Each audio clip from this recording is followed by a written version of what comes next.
United States is building a new wall. This wall is different from the wall that they are building between Mexico and US. This wall is called Tariffs Wall. As you all know, tariffs is a game. This game is for the powerful. Hence, today we're going to talk about what Canada can do in order to come out of this new challenge and this battle in a winning position. Of course, as a big boss. In order to tackle this subject, we're going to talk about 4 main points. The first one is what mistakes Canada should avoid in order to win in this battle. The role of politicians to help Canada stand up, and the position of the Canadian and Canada as a country, and from different perspectives.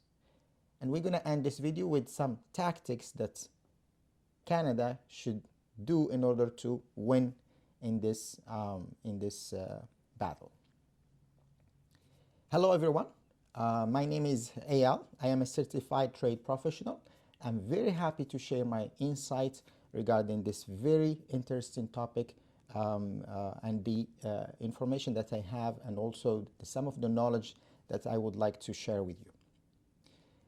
So without further ado, let's start with the first point, which is what mistakes Canada should not make in order to win in this challenge. The first one is tariffs on import. This is a very huge trap, and if it's used as a tactic in order to retaliate against the tariffs that US has imposed on the Canadian exports, it should be done with very big precision. Tariffs could actually hurt the Canadian consumers, and therefore it should be planned in order to be done and give the most effect in order to help Canada win in this war.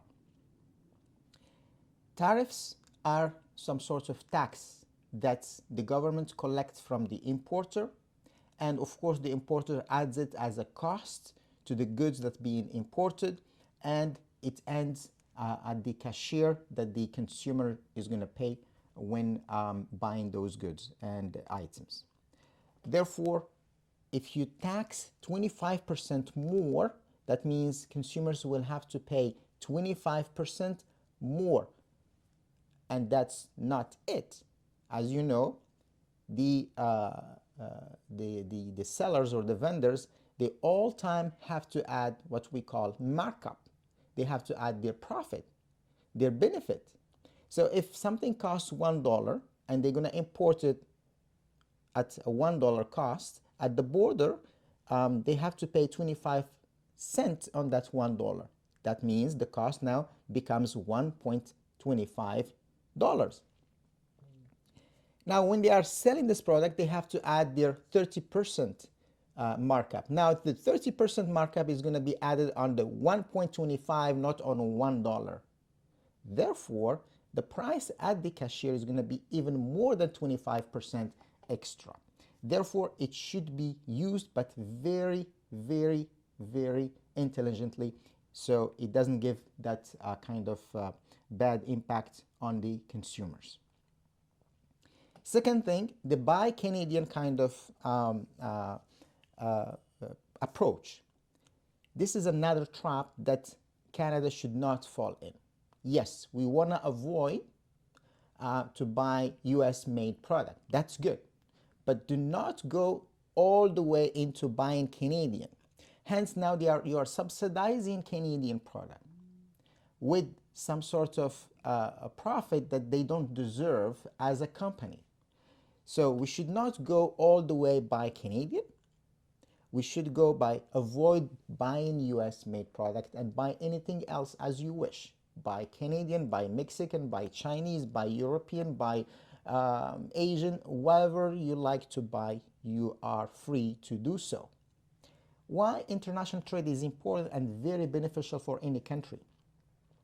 Because if you keep buying products that are made locally, Yes, you are helping local companies to gain profit, but also you are making them feel lazy. They don't need to go and innovate and compete and do something better.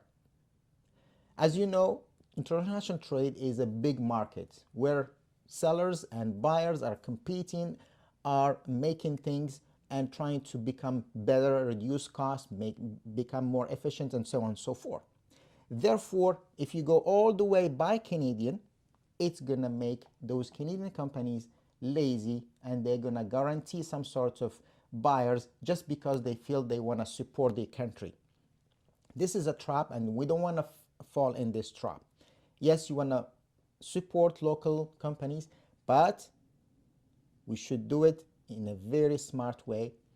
We want government to subsidize these local businesses, help them innovate, get the proper training, give them the proper tools, help them to go into the markets and try to become better, become cost efficient, and so on and so forth.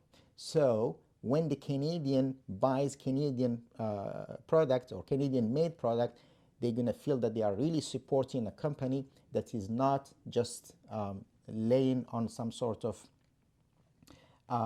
help from the buyers. Moving forward, now let's talk about the role of politicians. Selfish politicians are going to hurt Canada more than they're going to help Canada winning this battle.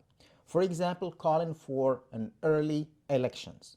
This is distracting Canadians and all other institutions and other agencies to work hand in hand in order to face this challenge, because elections needs some sort of resources, needs help, needs planning, needs organization. Parties go into kind of competition. They're gonna forget about how they can actually get together in order to face this challenge. So calling for early elections is very kind of destructive to the Canadian case.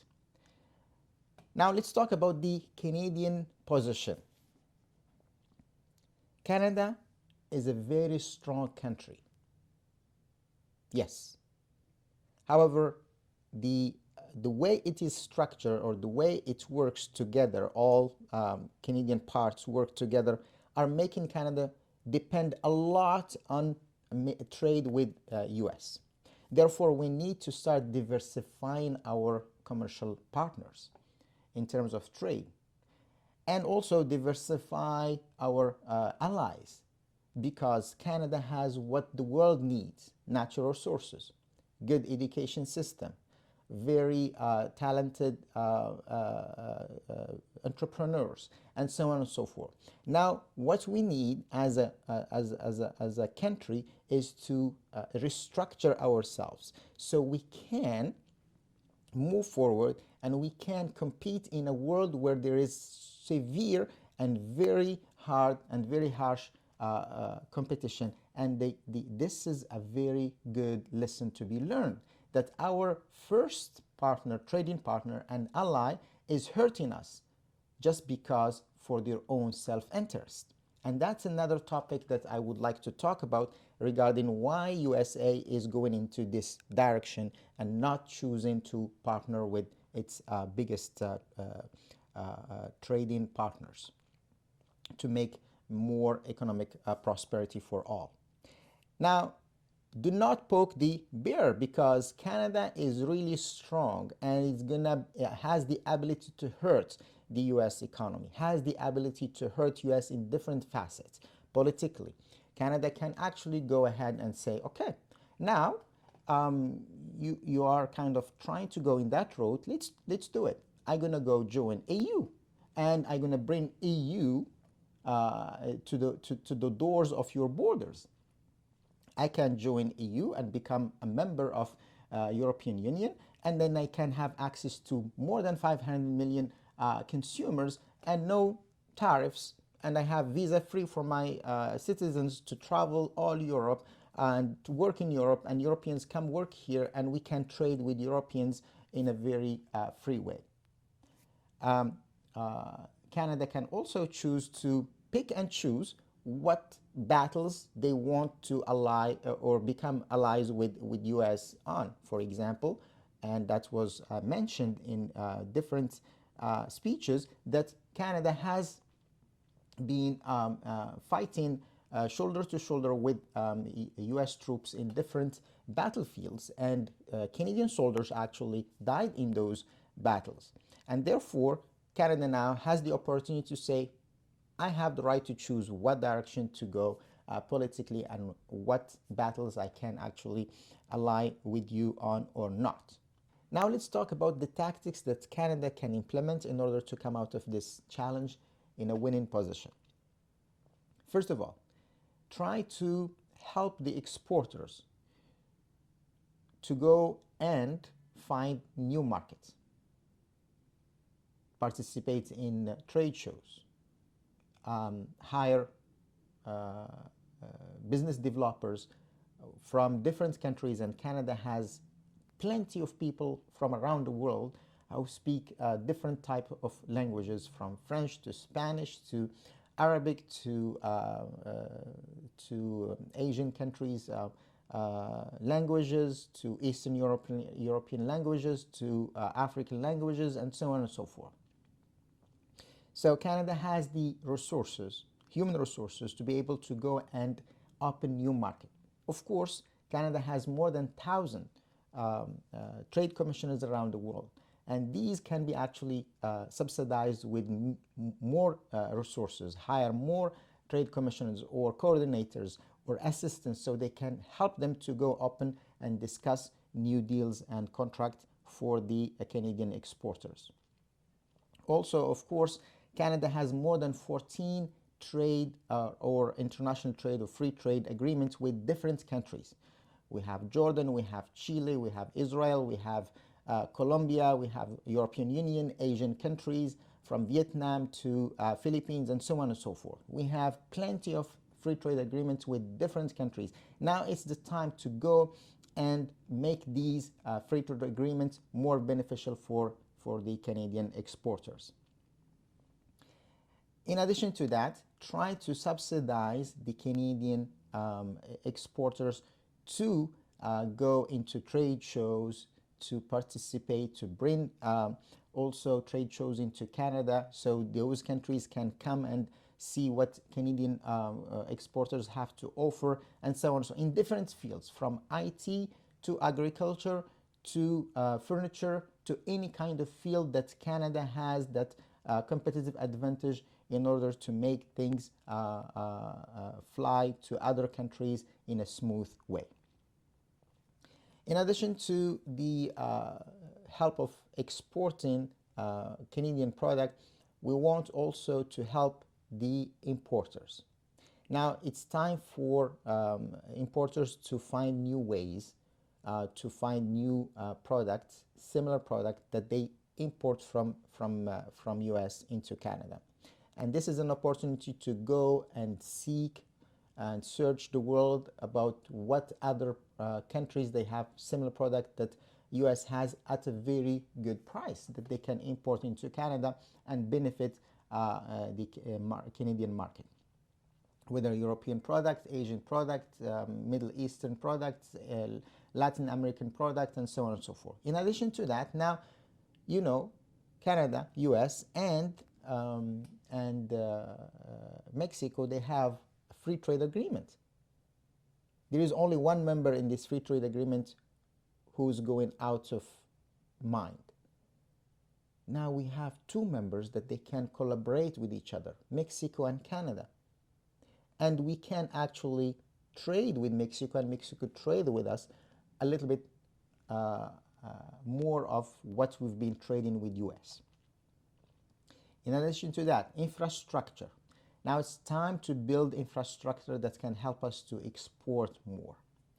In addition to the infrastructure, we want to add value to the raw material that we produce here in Canada, the processing of the raw material here in Canada in order to add value here and create jobs here in Canada before exporting them overseas. These are only a few tactics, and there are many other tactics that can be implemented.